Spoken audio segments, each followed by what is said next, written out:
Bonjour et bienvenue dans les réalisations de Fachi, une émission au cœur des actions et réalisations du chef de l'État, Félix-Antoine Tshisekedi Tshilombo, concrétisées dans toute la République démocratique du Congo par des initiatives privées et publiques.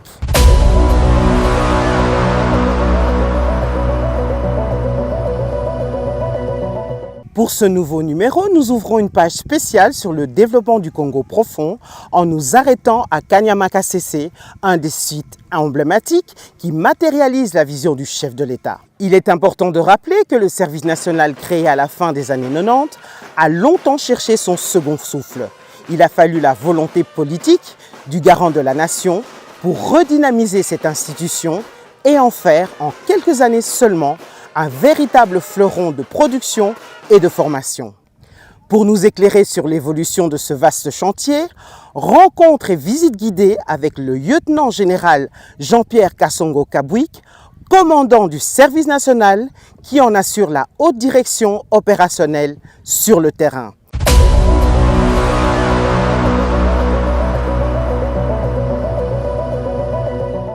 Monsieur le lieutenant général Jean-Pierre Kasongo, bonjour. Bonjour madame. Alors, merci de nous recevoir. Nous sommes sur votre fief, Kanyama-Kasese. Alors, en tout cas, non seulement merci de nous recevoir, mais aussi pour l'accueil. On se sent en sécurité déjà, et puis on prend bien soin de nous. Alors, avant de commencer à vous demander l'historique et comment tout ça se passe, le général vu par lui-même, ça donne qui? Une petite présentation s'il vous plaît. Je suis le lieutenant général Kasongo Kabwik Jean-Pierre, commandant du service national.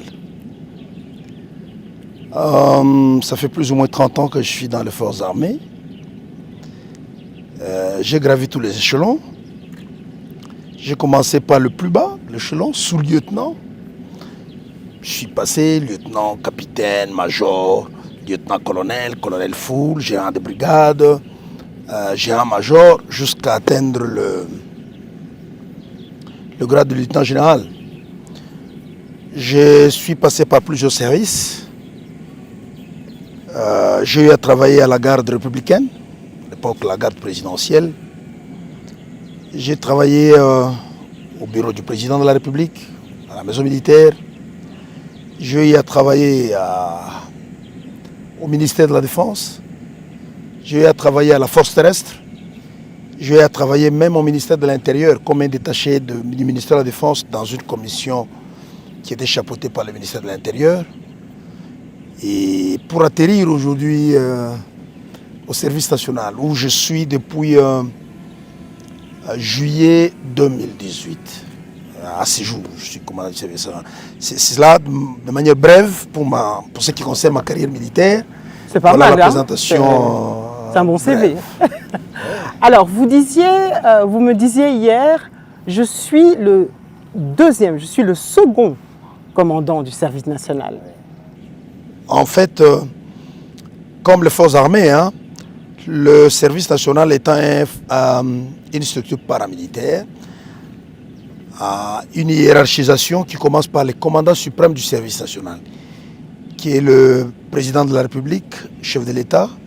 C'est lui qui est la première autorité du service national parce qu'il a né les commandants suprêmes. Et la deuxième personnalité, c'est le commandant du service national. En fait, les gens ne font pas très attention. Ils pensent que c'est le commandant du service national qui est le numéro 1. En fait, je ne suis pas le numéro 1. Le numéro 1, c'est le commandant suprême qui est le président de la République. Je suis la deuxième personnalité, en fait. Alors, justement, pour qu'on puisse comprendre un peu et que les téléspectateurs puissent comprendre un peu l'ampleur, non seulement du défi, mais également rappeler un peu tout ce qui se passe ici, voir comment les choses ont commencé. Parlez-nous un peu de la jeunesse et la jeunesse du service national, mais aussi la redynamisation du service national, mais aussi qu'est-ce qui a été l'élément déclencheur justement pour qu'il y ait cette redynamisation du service national qui existe depuis belle lurette 1997, 97 pour les Français. Voilà. Le service national a été créé au mois d'octobre 1997 par le feu président M. Laurent Désiré Kabila. Plusieurs jeunes ont été amenés ici, les activités ont été lancées. Mais arrivé en 98, la guerre d'agression qui a subi notre pays, le service national, les activités ont été plus ou moins ralenties. Et depuis lors, s'il faut le dire, le service national est resté en inactivité, s'il faut le dire. Il n'existait que de nom.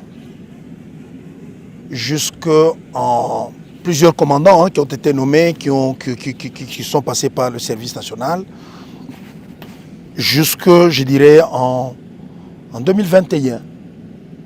Parce qu'il ne faut pas confondre la redynamisation du service national avec mon avènement.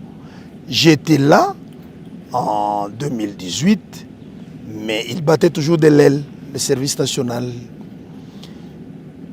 Mais le service national a été redynamisé à partir de 2020-2021.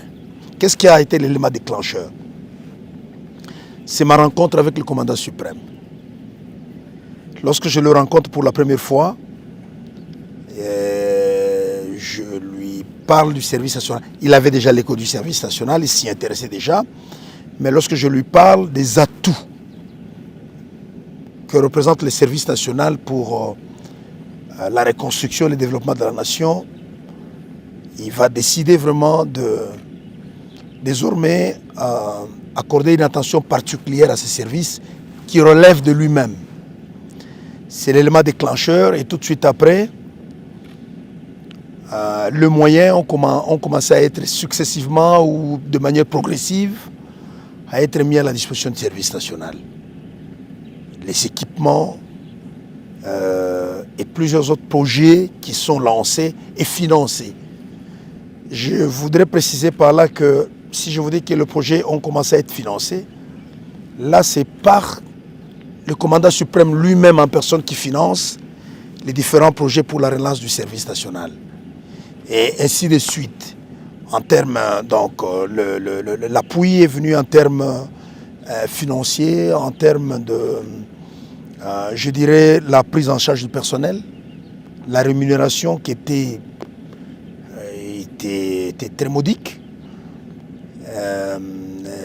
la mise à disposition des équipements et matériels agricoles, c'est comme ça, qui renaît même le projet de l'encadrement de la jeunesse, parce que depuis 1998, le premier groupe de bâtisseurs qui ont été amenés à Kanyamaka CC à la création du service national sont partis.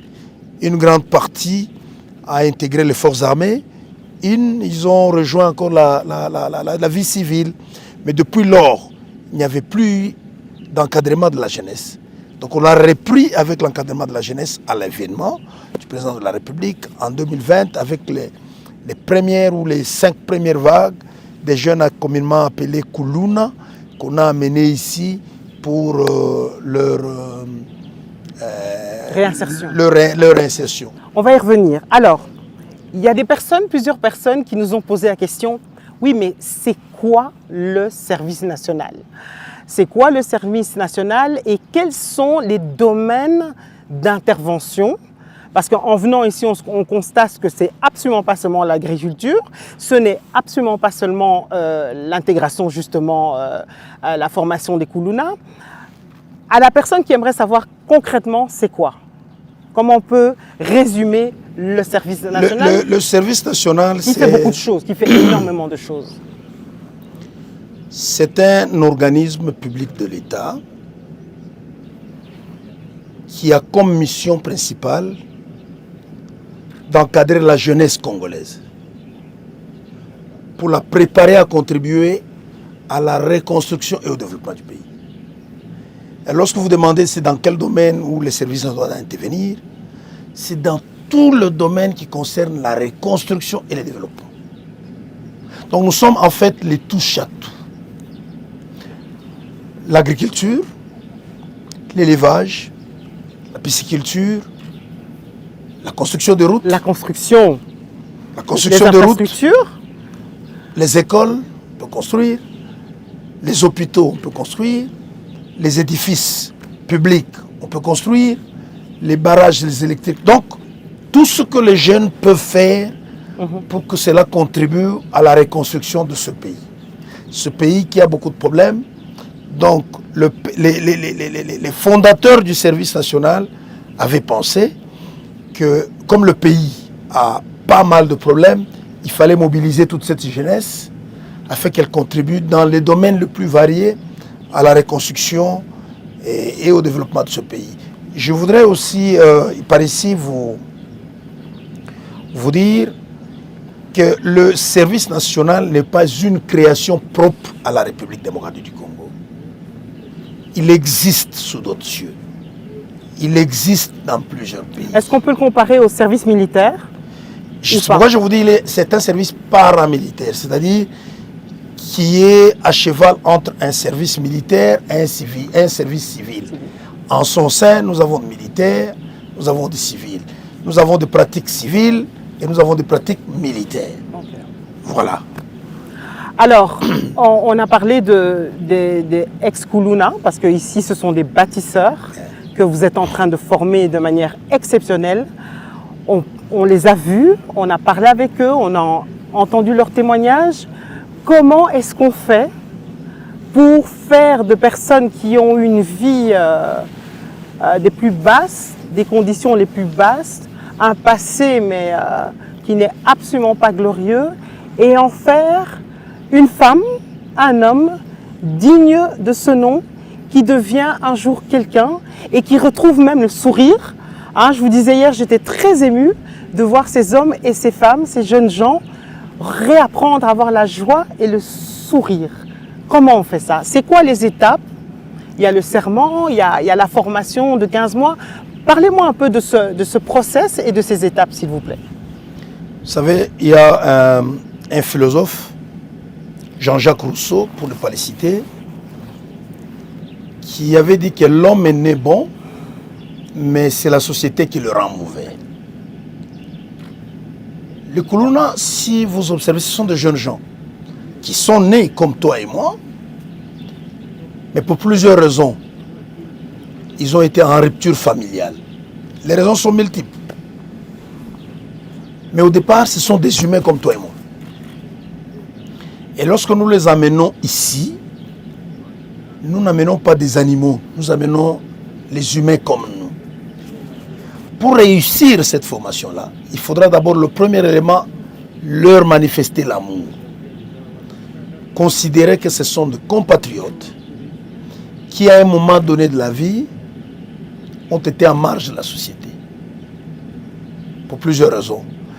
Et que vous, en tant que service national, avec les missions que vous avez reçues de l'autorité suprême de ce pays, vous avez obligation de le ramener sur la bonne voie. Avec cet esprit d'amour, vous allez commencer à relativiser certaines choses dans leur comportement. Vous mettant d'abord en tête que ce sont des humains qu'on devra ramener sur le bon chemin. Déjà avec cet esprit d'amour, ça va vous amener à les tolérer dans certaines choses et à les encourager à aller de l'avant. La formation ici consiste, il y a plusieurs étapes.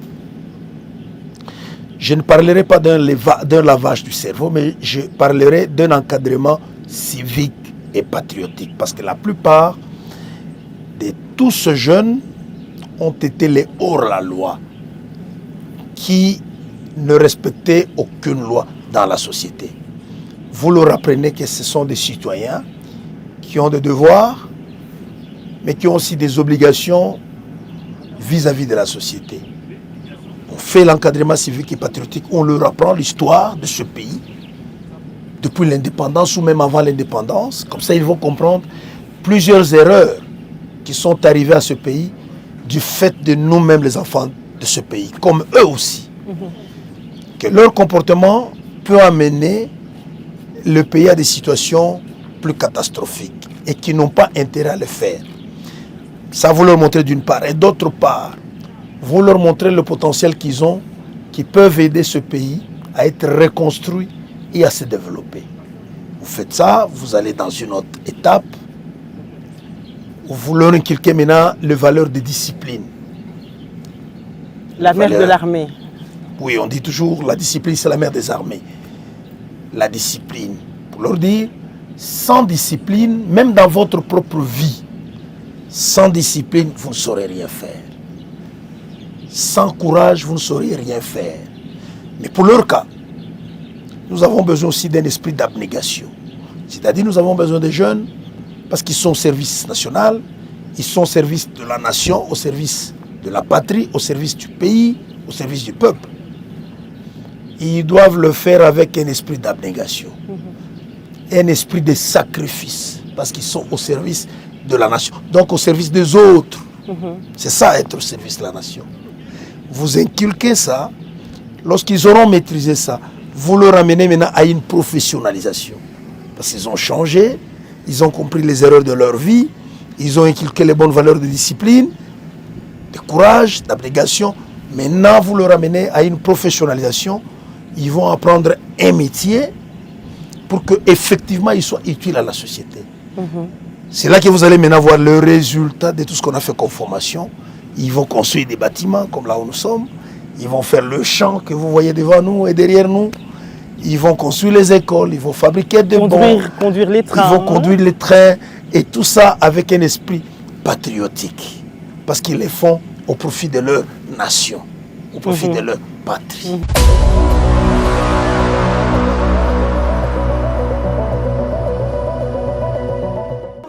Bazwakanga na Kisasa depuis 2020. Bakanganga depuis 2020, naya en service national. Bon, on a changé vraiment la mentalité nanga tout à fait. Pour bazwakanga un civique. Na banda sa nanga ku bakindumba na babalabala, ko ibaka banibala batu bambongo. Mais na commis en service national. Papa journaliste naza so un civique te. Naza patriote na minute oyo. Na ya awa na landaka cours nanga ya construction. Na bande ko sala musala nanga ya maçonnerie na longwe balongo linga awa na ke na village ya Laurent Désiré Kabila na Nkoro toke totongi école après na sous kozonga awa na commandement ngande commanda compagnie féminine. Alors nazo sepela na mamunyo so na mona na service national so singa zonga exasa na okete. Na okete. Nazo na ki sasa ka pamba bwe na okete. Eloko liboso epesinga maele. Elongolinga un civique. Nazaki un civique moko na babalabala so ba moninga. Surtout na Kimbondo na Bandal. So na telemika we batu musufu wandoki mabebi ke mutu mabia ye. Mais moi c'est mais le londe na temi bwe na koma fier moko ata yo journaliste ko kato banga.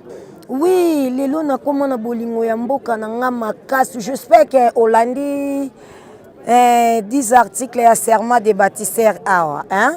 Hollandi on penda bien moi bâtisseur de la nation formé à l'idée du service national pour revêtir le nouveau caractère national congolais. Conscience de la nécessité et les dirigences de contribuer à la reconstruction et au développement de mon pays, mis par la DER et de servir de défendre ma patrie, ses idéaux et les intérêts supérieurs de la nation. Vous comprenez? Donc, on a comme un vrai bâtisseur.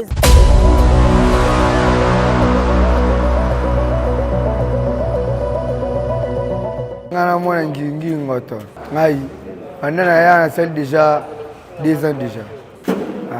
Sur ma bille kuna dans za opé simbo mbo boy Seigneur akambanga yuma na service national dans la Chanza on met génie électricien dans la lilango fort dans cop na ngapina ngona chapine spina so a concentrant la tika mambona tout dans masana tout na boxa bango ngoma bendi bâtisseur de la nation na tunga ndimbuka na ngai na place na simba machette na simba de pince tournevis tout ngandi mboka assemble nyoso tungandi na travail yango donc ngatu na beti nyoso o parler tout mona o ngandi charge na pesa na premièrement merci na président de la république inde mutasali ke biso do changer lelo na bakini kuneza ko pesate au vendre mpia kabelo ko sa été to fina to botola to yiba amicho na bige so na boulonné fin du mois ma bête zéro na ngeza na poche na futa palais na beaucoup la lifan par rapport à Niza Monde.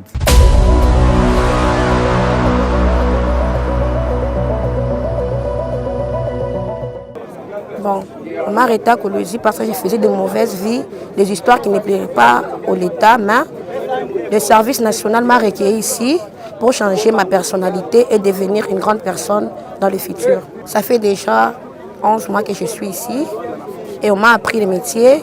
J'ai fait la menuiserie et on m'a aussi appris à être une bonne personne, à marcher dans le droit chemin, ne pas faire de mauvaises choses dans tout ça. Et le message que je pourrais laisser à mes amis, je peux leur conseiller d'arrêter ce genre de choses parce que c'est en train d'ennuire à notre pays et à l'environnement aussi. Donc là, je dis à mes amis, je leur salue. S'ils sont toujours dans ces villes-là, ils peuvent arrêter et peuvent venir dans les services nationaux. Je remercie aussi le commandant service national, le général Kassongo Kabwik. Je remercie au président de la République démocratique du Congo, Félix Antoine Tshisekedi. Je lui remercie d'avoir fait de moi une bonne personne dans la communauté. Je lui remercie de nous avoir aidés. Je lui dis encore de continuer. Vive à lui, longue vie à toi, le président de la République démocratique du Congo, Félix Antoine Tshisekedi.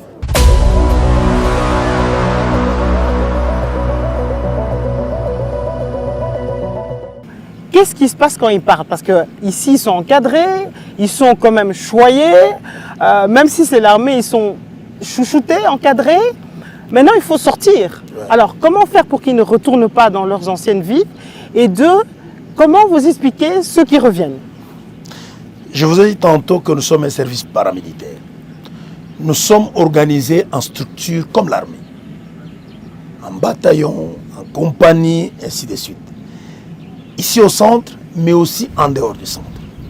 Lorsqu'ils ont parachevé leur formation et qu'ils vont être déployés en dehors du centre de formation, donc en dehors de Kanyamaka CC, ils ne vont pas de manière désorganisée.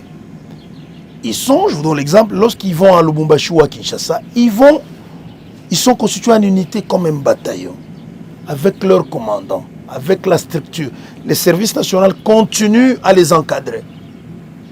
Ils vont là-bas, ils sont logés par le service national, ils sont utilisés par le service national, ils sont rémunérés par le service national. Donc jusqu'à aujourd'hui, ceux qui avaient terminé ici en 2022, qui sont partis d'ici, ils sont entre les mains du service national jusqu'à ce jour. Ils sont commandés. Et lorsqu'on commande, on veille sur leur discipline. On veille sur leur rendement, s'assurer que la mission qui leur a été confiée est exécutée correctement. Et si elle doit être exécutée correctement, ce n'est que dans la discipline. Pour qu'il y ait discipline, le commandement doit être là, l'encadrement doit continuer. Il continue à être encadré jusqu'à Ceux qui reviennent, en général, c'est pourquoi? Parce qu'ils... Revenir, c'est-à-dire? Qui reviennent, qui ah oui, oui, oui, décident oui, de revenir. Oui. Comme cette dame qu'on a vue hier, ça fait 6 ans qu'elle est là.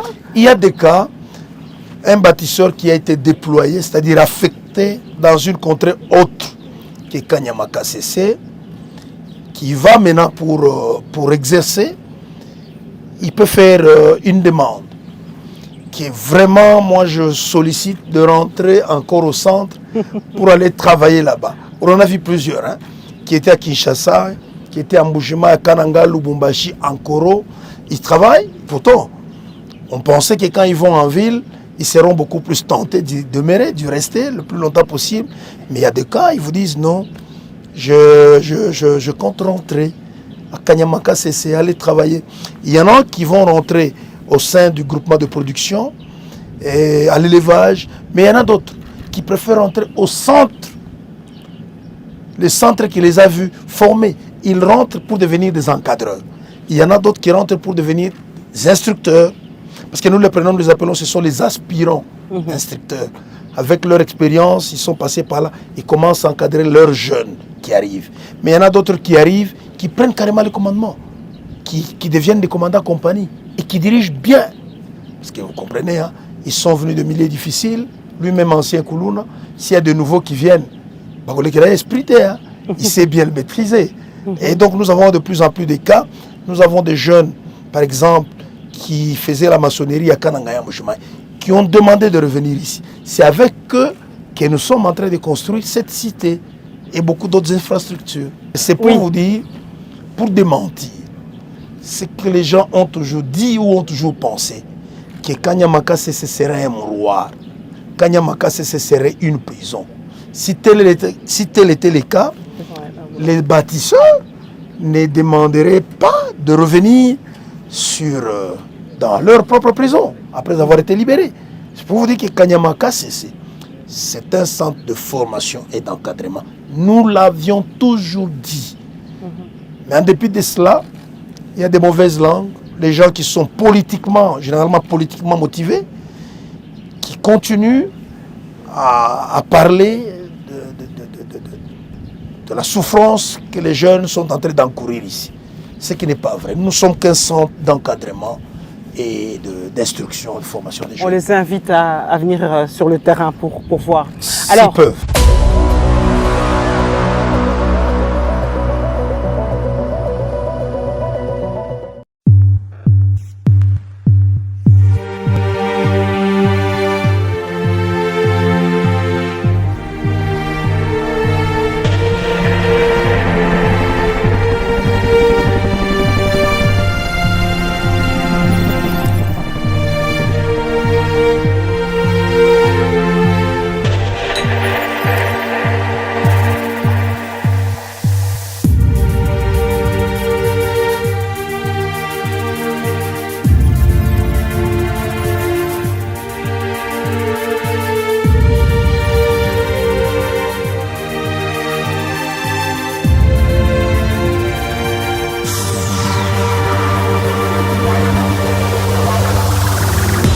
Avant de clôturer cette émission, j'ai tellement de questions encore à vous poser, mais on a ces jeunes, on est un fléau en 2026, dans beaucoup de pays d'ailleurs, qui est l'insécurité urbaine, de plus en plus d'insécurité urbaine. Il y a ces jeunes qui nous regardent, Bazot Alabiso, qu'est-ce que vous aimeriez leur dire et qu'est-ce que vous aimeriez dire aux parents également par rapport à ce phénomène?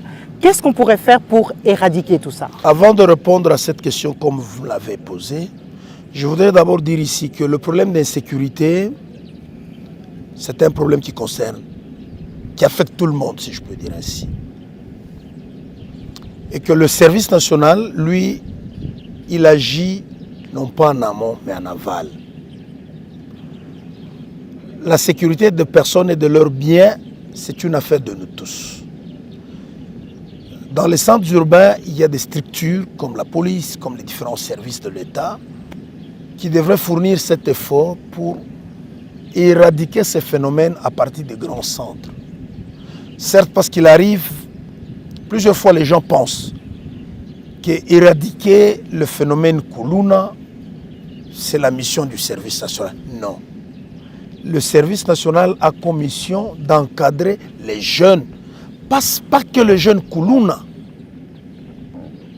mais tout jeune. Les jeunes qui terminent l'université ou les jeunes qui terminent les études aux humanités ont droit de venir au service national pour l'encadrement. Il n'y a pas beaucoup de volontaires. Beaucoup de volontaires. Il n'y a pas que des Kuluna. Quel message je veux donner à ces jeunes et aux parents? Aux parents, je dirais qu'ils ne démissionnent pas. Qu'ils ne démissionnent pas. Les parents ont obligation de bien éduquer leurs enfants. Certains, à un moment donné, disent l'État est l'autre côté. Et ça, comme ça, l'État est. Yo papa, yo maman, yo grand frère, yo ndeko. Tant que moi, nazoba na musala kuluna qui est komati na niveau à balabala. Abanda qui déjà na lopango nandako yo sala kini. La mauvaise éducation. L'État en a part naie, mais bino va para bino pour en a part na bino. Mais on a constaté aussi dans les différents rapports que nous avons eus en parlant avec certains, entre guillemets, les jeunes qu'on appelle les Kuluna, parce qu'aujourd'hui, ils ne sont plus Kuluna, ils sont ceux qui sont ici, ils sont des bâtisseurs de la nation. D'autres nous ont révélé des choses qui nous ont donné froid d'eau. Il y a des enfants, est-ce que vous savez qu'il y a des enfants qui ont été poussés à faire les Kuluna par leurs propres parents? Ça va vous étonner, hein? Un parent qui dit, Tozane loko Goliath, Yoza Mobali. Bimana non balabala, ça a quelque chose. Donc ils sont incités par leurs propres membres de famille ou leurs propres parents à faire les Kuluna. Mais, comme je l'ai dit tantôt, ce n'est pas seulement le travail de l'État. Parce qu'aujourd'hui, la tendance c'est que non, à un moment donné, nous ne prendrons plus les Kuluna. Nous allons prendre des jeunes volontaires parce qu'il y a de plus en plus de demandes. Les jeunes qui veulent intégrer les services nationaux de manière volontaire, qu'ils viennent, qu'ils soient encadrés, qu'ils apprennent un métier. Parce que notre ambition, c'est quoi? C'est d'arriver à un moment donné à faire même une base de données. Les jeunes qui ont été formés au service national, on a des peintres, on a des carreleurs, on a des électriciens, on a des briquetiers, on a des élèves. On a une base de données. Des entreprises privées ou publiques peuvent venir puiser là-dedans pour les utiliser. Et même l'armée peut venir puiser des bons citoyens parce qu'ils sont devenus, ils ne sont plus ce qu'on appelle ici les antivaleurs, ils sont devenus des bons citoyens. L'armée peut venir puiser au service national, la police et les autres services de l'État, la DGM, la DGDA peuvent venir puiser. Il y a des intellectuels parmi eux, il y a des licenciés. Kuluna, gradués, diplômés d'État, Kuluna. Pour finir, dupliquer ce magnifique modèle dans tout le pays, faire en sorte que partout il puisse avoir ce centre. La stratégie, votre stratégie en 2026, et puis pour continuer, et également faire en sorte que grâce au service national, il n'y ait plus aucun Congolais qui ait faim. Parce que grâce à la farine, la viande, la bonne viande que vous produisez ici, que faire? Quelle est votre stratégie en conclusion? Nous avons élaboré un plan d'action de 2026 à 2030,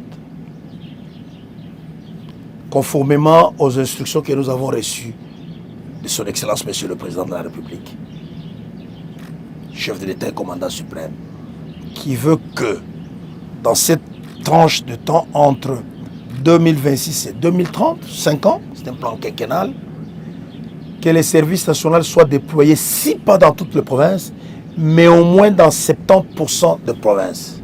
Le personnel, nous avons maintenant une expertise avérée. Plusieurs jeunes ont été formés. C'est question maintenant de moyens. Au fur et à mesure que les moyens seront mis à la disposition du service national, plusieurs centres vont commencer à rouvrir. Parce que nous avons cette stratégie de coupler à la fois le centre de production avec le centre de formation. Donc on produit en même temps et on forme les jeunes là-bas. Nous avons des centres certes, dans le Kasaï, dans le Grand Katanga, dans le Congo central, mais nous voudrions vraiment créer des centres de grande ampleur, comme Kanyamaka CC. Pourquoi pas plus grand que Kanyamaka CC? C'est le projet que nous avons cette année. Nous avons dans le Congo central notre centre de Lovo. Là, ce n'est qu'un centre de production, mais nous avons trouvé un nouveau site dans le territoire de Luozi, en Kundi. C'est dans la vallée des Mongolois. C'est à 163 km de la route nationale numéro 1, où nous allons créer un nouveau centre qui sera à la fois un centre de production et d'encadrement, où on va produire beaucoup pour ravitailler la ville de Kinshasa. Et cette année, on va commencer. Juste un mot peut-être pour nous expliquer où on est. Nous sommes à Kassesi, nous sommes toujours à Kassesi. Vous voyez, les champs sont juste à quelques mètres, nous sommes en plein champ. On a créé cette cité qui s'appelle Mandala City. Les gens se font peut-être beaucoup de confusion, ils ne savent pas l'origine de ce nom. Ce village s'appelait, il y avait un village qui était ici qui s'appelait Mandala. Nous avons négocié, demandé au chef coutumier de se déplacer, nous lui avons donné l'espace ailleurs. Et nous avons construit cette cité. En hommage à sa bonne volonté, nous avons baptisé cette cité de son nom, Mandala City, qui appartient au service national. Ce n'est pas Mandela, Mandala City, le nom du chef du village qui était ici. Nous l'avons construite, qu'elle soit un lieu où plusieurs événements peuvent être organisés, construite par le bâtisseur, de maître bâtisseur. Nous avons le logement, nous avons des appartements ici, vous allez le visiter. Nous avons une salle de réunion, mais nous avons même le bureau du commandant numéro 1 du service national, du commandant suprême du service national. Il a déjà été ici, il peut nous surprendre, il vient ici pour plusieurs jours, un ou plusieurs jours, et il veut coordonner les activités ou voir si les instructions qu'il donne sont correctement exécutées. Il doit avoir un lieu de travail. Il y a un bureau qui lui est construit, des logements pour le commandant suprême, pour nous-mêmes, pour les visiteurs, comme vous. Mais aussi l'idée c'est que nous observons, après observation, nous avons constaté que on voit par exemple le lancement d'une campagne agricole, mais en plein centre-ville.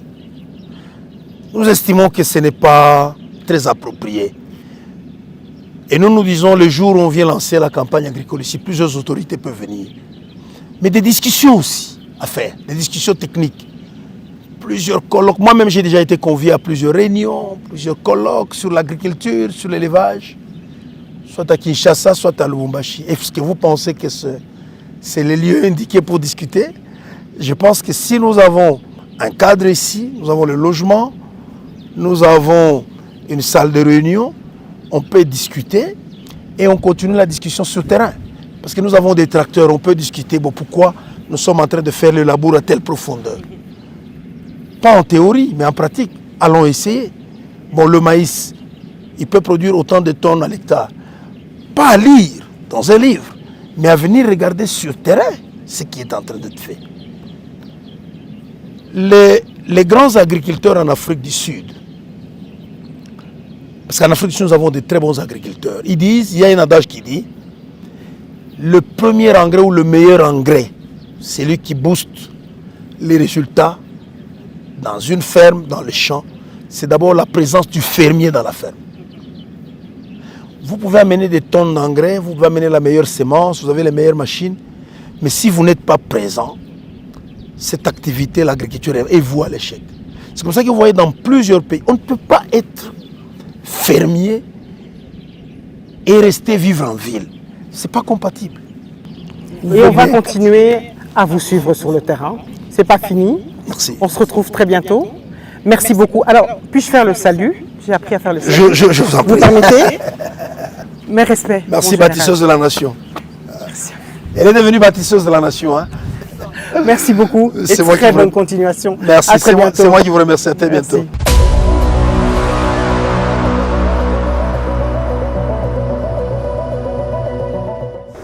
Notre émission est à présent terminée. Merci de l'avoir suivi. Merci à toute l'équipe technique. N'oubliez pas de vous abonner sur notre chaîne Les Réalisations de Fachi TV sur YouTube. Et à très bientôt pour un nouveau numéro de votre émission Les Réalisations de Fachi.